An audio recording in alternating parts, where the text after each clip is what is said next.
Have you ever wondered why we don't see the same kinds of miracles today as the ones we read about in the Bible? There's a saying that says familiarity breeds contempt, which means the longer you've known someone, the more likely you are to take them for granted.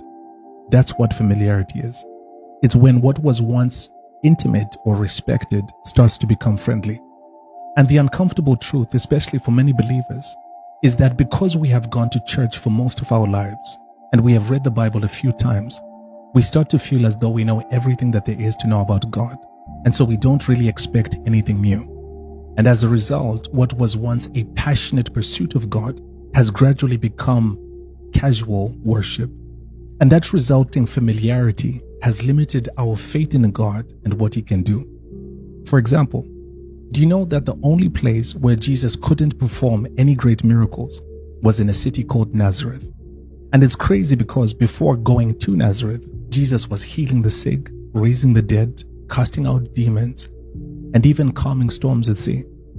But when He arrived in Nazareth, Mark 6 verse 5 says, He could do no mighty works except lay His hands on a few sick people and heal them.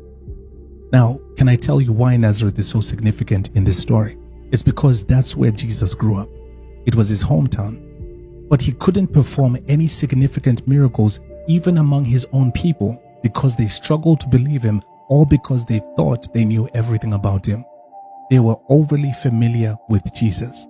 That's why Jesus said in Mark 6 verse 4 that a prophet is honored everywhere except in his own hometown, among his relatives, and in his household. And what's even crazier is that after Jesus left Nazareth, the miracles continued. So the problem wasn't that Jesus couldn't perform miracles. It was that the people of Nazareth didn't believe enough to receive. As I said, the truth can be uncomfortable, but in many ways, today's church resembles Nazareth. We are God's house and we are God's people.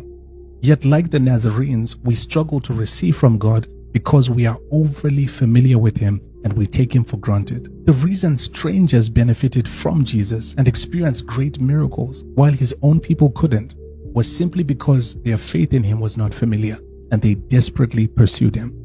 So the reason we don't see the same kinds of miracles today as the ones we read about in the Bible isn't because God has stopped performing them. It's that we are so comfortable. God still performs miracles. But if we want to experience the greater works that Jesus assured us that we would do, we need to become desperate for God again, which means unfamiliarizing ourselves with God and honoring Him with our faith.